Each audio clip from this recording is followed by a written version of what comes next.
Welcome back to Family Planning and Abortion for Medical Students. In the last few videos, we discussed methods of temporary and permanent contraception as well as their levels of effectiveness, side effects, and more. Now we will be discussing the barriers people face in accessing effective contraception as well as abortion services when contraception fails. We will be discussing the following APGO learning objective from Topic 33, Family Planning, regarding barriers to effective contraceptive use. Our learning objectives today will be to understand the types of barriers to contraception access as well as recommendations to improve access from APGO, and understanding the relationship between contraceptive access, unintended pregnancy, and abortion. For the rest of this video, I will be covering a 2015 APGO article about barriers and recommendations for improving access to contraception. They found the following major causes of barriers to contraceptive access. These were knowledge-based, legal and legislative climate, costs and insurance, unnecessary medical practices, institutional and payment-based reasons, as well as inequities. I'll start by talking about knowledge deficits. APGO noted that abstinence-only sexual and reproductive health education in schools has not been effective in decreasing risky sexual behavior or increasing the age of first sexual encounter in adolescents, whereas data measuring schools that use comprehensive sexuality education have been shown to achieve those desired outcomes. This lack of comprehensive education is also to blame for many misconceptions held by the general public regarding certain birth control methods, such as higher risk, health complications, or infection rates than are actually accurate. Many people also believe that certain contraception can cause abortion, when in reality, none of the FDA-approved methods of contraception do so, indicating a large misunderstanding about the mechanism of action of many forms of contraception. Unfortunately, the general public are not the only population with knowledge gaps in this area. For example, many healthcare providers do not have a clear understanding about the risks and benefits of IUDs and do not have full understanding on how to counsel patients in contraceptive methods based on their medical histories and contraindications. The APGO recommendation for this barrier is to increase comprehensive sexual health education in schools and for the general public, as well as ensuring that physicians address their own knowledge gaps in contraceptive methods. The next barrier includes the restrictive legal and legislative climate that currently exists in our country surrounding contraception. A large area of restriction involves minors. Almost half of states in some way restrict the ability of minors to consent to contraceptive services.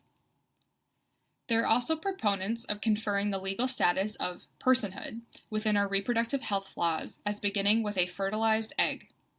If this measure was implemented, anti-abortion proponents may assert that methods of birth control that prevent implantation of fertilized eggs, such as hormonal and IUD forms of birth control, would be forms of abortifacients and made illegal. The APGO recommendation for this barrier includes removal of parental notification and consent for contraceptive services and confidentiality for minors seeking birth control.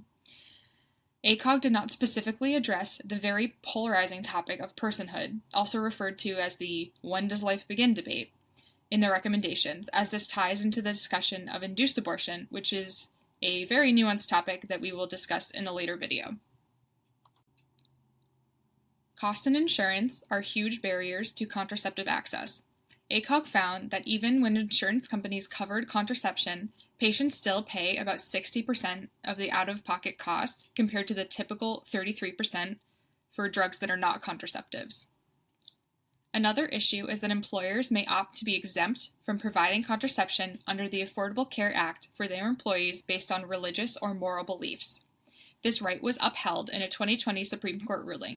In addition to employers, pharmacies and pharmacists themselves can limit access to contraception by refusing to keep them in stock, and individual pharmacists can refuse to provide emergency contraception based on personal beliefs, forcing patients to look elsewhere for these products. Another issue is that insurance plans prevent over 70% of patients from receiving more than a 1-month supply of contraceptives at a time, and even then, will not always allow patients to obtain timely refills. APGO recommends that the Affordable Care Act covers patients seeking contraception regardless of employer beliefs, increasing funding for underinsured patients to get effective contraception, eliminate the disproportionate out-of-pocket costs for contraception, and make it easier for patients to obtain several months of contraceptive supplies at one time. The next barrier includes unnecessary medical practices. Some insurance companies require patients to fail certain contraceptives before initiating more expensive options. For example, trying pills and not tolerating them before getting a LARC, instead of considering patient preference and efficacy. Other unnecessary practices that discourage patients from initiating contraception include procedures such as a pelvic exam or cervical cytology, neither of which are medically necessary before starting a new form of birth control. Another common practice that can deter patients is the requirement of 2 medical visits for initiation of LARC methods, one for consultation and another for placement. This is not necessary and can be discouraging for younger patients or those that cannot afford the time and cost of 2 provider appointments in close proximity. APGO recommends the removal and minimization of the practices and policies that support these unnecessary measures, as they are not beneficial and even can be detrimental to patients. Institutional and payment barriers are another source of problems for those seeking contraceptive services. LARC methods, particularly, tend to have high upfront costs without support systems put in place to help low-income patients afford this form of contraception. Although many women desire to undergo permanent sterilization or long-term contraception after completing childbearing, this often cannot happen due to lack of OR space, lack of coordination between care team members, and misplaced or incomplete consent forms. This is problematic because postpartum and post-abortion is an extremely advantageous time for the patient to start these methods, and studies have found that almost half of patients that did not receive a requested postpartum sterilization procedure were pregnant again within 1 year. LARCs and other methods of contraception are also not always started, especially post-abortion, due to low or lack of reimbursement, due to differing funding sources for abortion-related and contraception-related procedures. Another institutional barrier, which can sometimes be an individual barrier depending on the provider, is the underutilization of LARC methods, particularly in the adolescent and nulliparous population.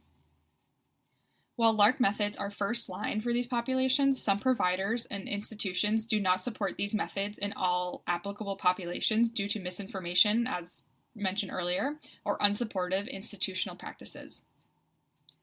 APGO recommends adequate Title X funding and expansion of Medicaid to help patients pay for effective birth control, adequate compensation for contraceptive services, and the implementation of policies and reimburse immediate postpartum and post-abortion LARC placement and sterilization procedures.